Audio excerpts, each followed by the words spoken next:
Senator Blunt. Next up, Senator Durbin. Thank you very much, Mr. Chairman. Mr. Zuckerberg, would you be comfortable sharing with us the name of the hotel you stayed in last night?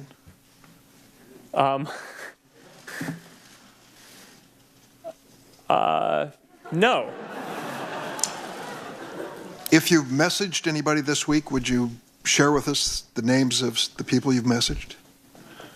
Senator, no, I would probably not choose to do that publicly here. I think that may be what this is all about.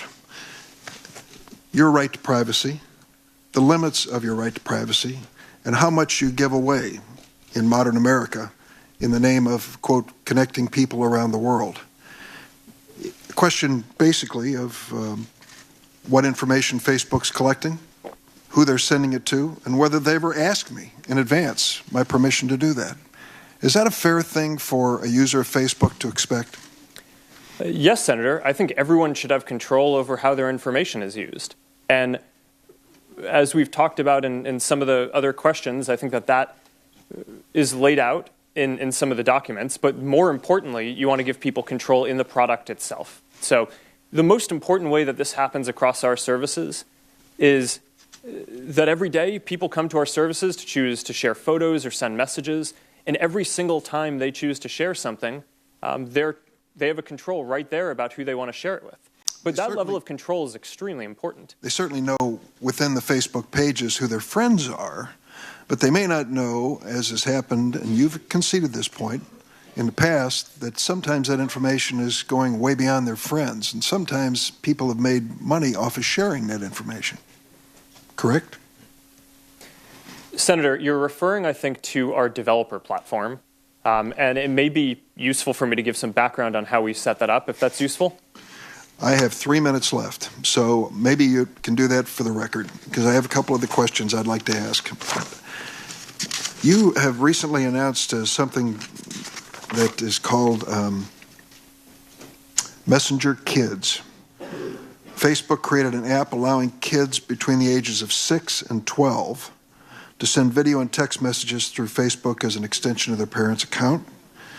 You have cartoon-like stickers and other features designed to appeal to little kids, first graders, kindergartners. On January 30th, the Campaign for Commercial-Free Childhood and lots of other child development organizations warned Facebook.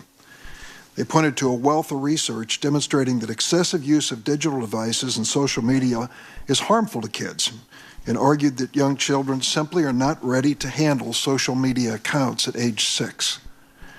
In addition, there are concerns about data that's being gathered about these kids.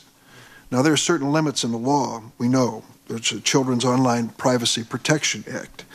What guarantees can you give us that no data from Messenger Kids is or will be collected or shared with those that might violate that law? All right, Senator, so a number of things I think are important here. The background on Messenger Kids is we heard feedback from thousands of parents that they want to be able to stay in touch with their kids and call them, use apps like FaceTime when they're working late or not around and want to communicate with their kids, but they want to have complete control over that. So I think we can all agree that when your kid is 6 or 7, even if they have access to a phone, you want to be able to control everyone who they can contact. And there wasn't an app out there that did that. So we built this service to do that. The app collects a minimum amount of information that is necessary to operate the service. So, for example, the messages that people send is something that we collect in order to operate the service. But in general, that data is not going to be shared with third parties.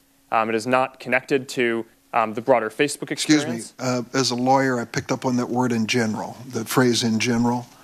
It seems to suggest that in some circumstances it will be shared with third parties. No, it will not. All right.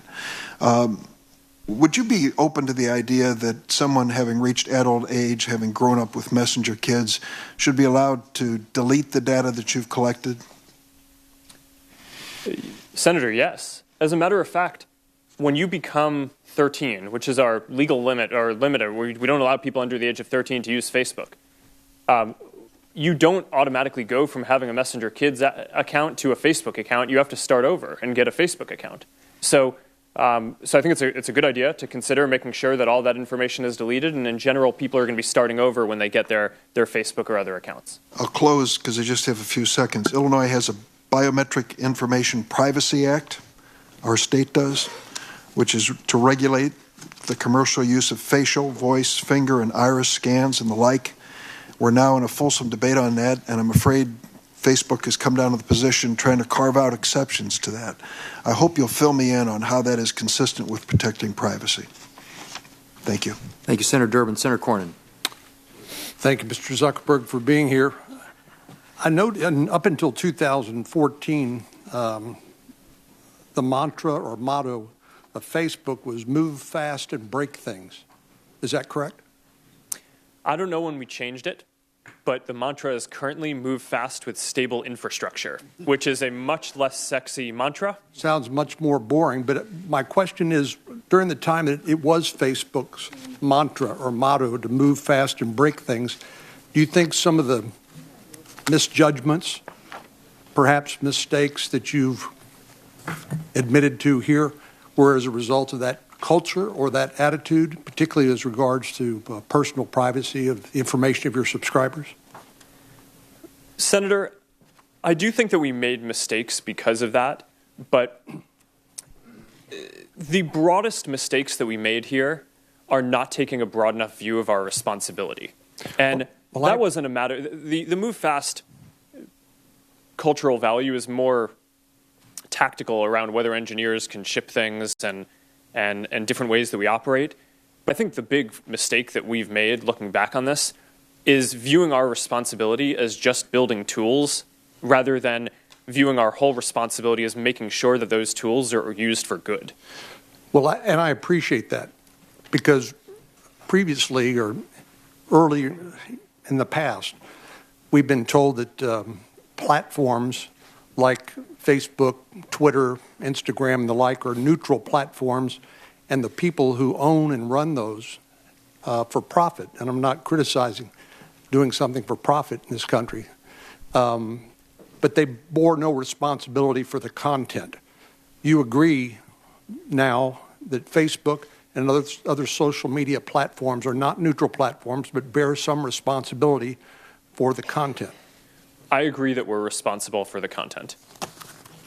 And I think that there's one of the big societal questions that I think we're going to need to answer is the current framework that we have is based on this reactive model that assumed that there weren't AI tools that could proactively tell whether something was terrorist content or something bad. So it naturally relied on requiring people to flag for a company and then the company needing to take reasonable action. In the future, we're going to have tools that are going to be able to identify more types of bad content. And I think that there are moral and legal obligation questions that I think we'll have to wrestle with as a society about when we want to require companies to take action proactively on certain of those things and when that gets in the way of... I appreciate that. I have 2 minutes left to ask you questions.